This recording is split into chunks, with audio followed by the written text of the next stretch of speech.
Katie, I wanted to show you the inside of my greenhouse. One of them. This is my tomato. You can see tomatoes there. They're not very big right now. I got them in late. But this monster, this is some squash that I planted. Blue Hubbard squash. No. Oh, anyway, there's my house.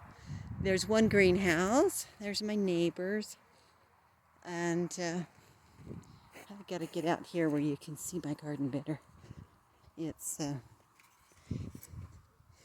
okay. This is the front of my garden. So I have 4 greenhouses. So there's one. There's 2 of them together there. One in the front, one in the back. This is my rock garden. Most of those have asparagus in them, and that's an easy one to grow. It comes up by itself. Then this, I have a row of potatoes. I have cauliflower, cabbage, I have carrots along that other greenhouse. This greenhouse has some beans in it on one side. One side's empty. I've been drying my hay in there. Then here's my other garden where I've got potatoes, peas, onions, corn, let's see, radishes and parsnips and carrots and more peas that are just barely coming up. But I'm going to walk through this greenhouse and show you the hay that I've been making for my future goats. This is what I do.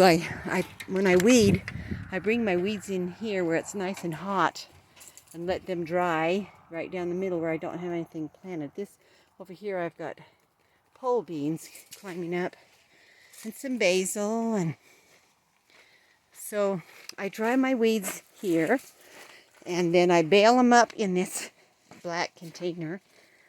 When they're dry, I pack them in there. First I put a string on the bottom. I pack up the weeds in there, tie them up, and then I put them in my barn here. Here's my chickens.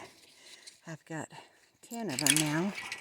So all different kinds. So there they are. And this is look at all those bales of hay I've made just from the weeds that I can't really see. I think I've counted like 30 of them. So from all the weeds that I have weeded out of this garden. So this is what I do with my time, besides play the piano. And then at the top of my garden, I'll show you, I gotta lock this gate so the chickens don't get out. So up at the top of my garden, I have like 20-something rhubarb plants. And then some more corn that's coming up. It's starting to tassel. This is a miniature corn. It only gets about 4 feet high. I had to get a real short season corn, so the ears are only like 7 inches long. And so that's my garden. That's what I do with my time these days.